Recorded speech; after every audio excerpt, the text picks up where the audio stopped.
नमः शिवाय। एक बार भगवान शिव और माँ पार्वती हरिद्वार में भ्रमण कर रहे थे। माँ पार्वती ने देखा कि सहस्त्र मनुष्य माँ गंगा में स्नान कर कर हर हर गंगे कहते हुए चले आ रहे थे, लेकिन सभी मनुष्य भी पापपरायण लग रहे थे। माँ पार्वती भगवान शिव से पूछती हैं कि प्रभु, क्या अब गंगा समर्थ नहीं रही?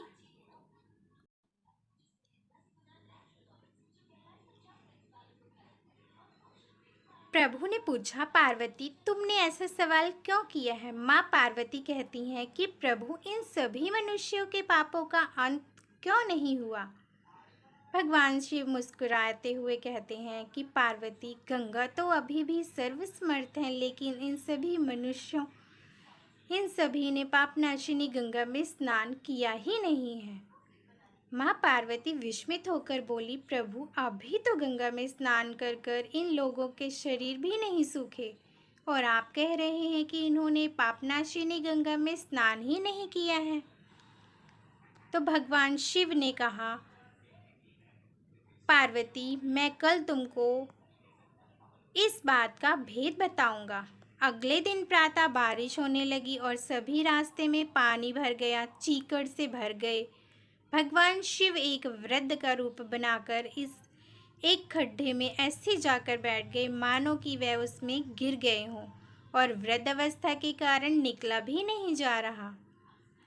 उन्होंने माँ पार्वती को समझाया कि तुम गंगा स्नान करके आते हुए सभी मनुष्यों को बुलाकर कहना कि मेरा पति खड्डे में गिर गए हैं और मेरे पति सर्वथा निष्पाप आत्मा है और कोई निष्पाप आत्मा ही इनको बाहर निकाल सकती है। अगर कोई व्यक्ति निष्पाप नहीं है तो वह मेरे पति को बाहर निकालने के लिए हाथ न लगाएं, लेकिन अगर कोई निष्पाप नहीं हुआ तो उसका शरीर जलकर भस्म हो जाएगा।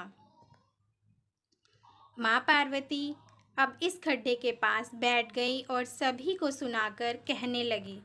हर कोई सुंदर स्त्री के प्रलाप को देखकर रुक जाता और एक सुंदर को स्त्री की वेदना में हर कोई उनकी मदद करने के लिए तैयार हो जाता। लेकिन जैसे ही वे वृद्ध वेशधारी भगवान शिव को बाहर निकालने के लिए हाथ बढ़ाने लगते, माता पार्वती तुरंत उन्हें टोक देती। वह कहती कि मेरे पति सर्वथा निष्पाप आत्मा है और कोई निष्पाप पुण्य आत्मा ही उनको बाहर निकाल सकती है।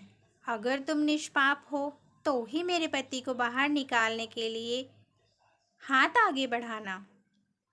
मैं तुम्हें पहले ही चेतावनी दे देती हूँ, अगर तुम निष्पाप नहीं हुए तो तुम्हारा शरीर जलकर भस्म हो जाएगा।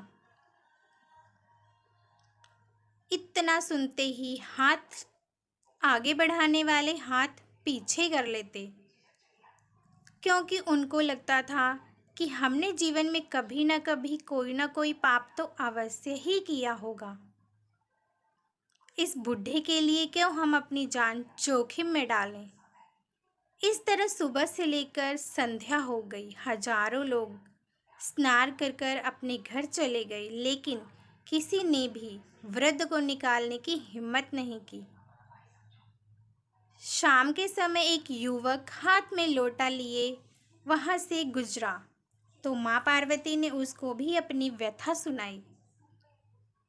जब वह मदद करने के लिए हाथ बढ़ाने लगा तो उससे वही बात कही जो अब तक वहां से गुजरने वाले हजारों लोगों को कही थी। अगर तुम सर्वथा निष्पाप हो तो ही मेरे पति को हाथ लगाना, नहीं तो तुम भस्म हो जाओगे। वह युवक बोला, माता, मैं तो अभी अभी पतित पावनी गंगा में स्नान कर कर आया हूँ और गंगा स्नान के पश्चात तो सभी पापों का नाश हो जाता है। मैं अभी आपके पति को बाहर निकालता हूँ। उसने हाथ बढ़ाकर वृद्ध के रूप में भगवान शिव को बाहर निकाल दिया। भगवान शिव और माँ पार्वती ने उसको अपने वास्तविक स्वरूप में दर्शन दिए। भगवान शिव बोले, देखो पार्वती, हजारों लोगों में से केवल इस युवक ने ही पूरी श्रद्धा से स्नान किया था, क्योंकि गंगा में स्नान से व्यक्ति निष्पाप हो जाता है। कहने का तात्पर्य यह है कि लोग बिना किसी श्रद्धा और विश्वास के गंगा स्नान करते हैं, इसीलिए उनको उसका पूर्ण फल नहीं प्राप्त होता। इसका अर्थ यह कदापि नहीं है कि गंगा स्नान का फल नहीं मिलता, लेकिन गंगा स्नान का वास्तविक फल उसी को मिलता है जो पूर्ण श्रद्धा और भावना से स्नान करता है। जय भोलेनाथ। ओम नमः शिवाय।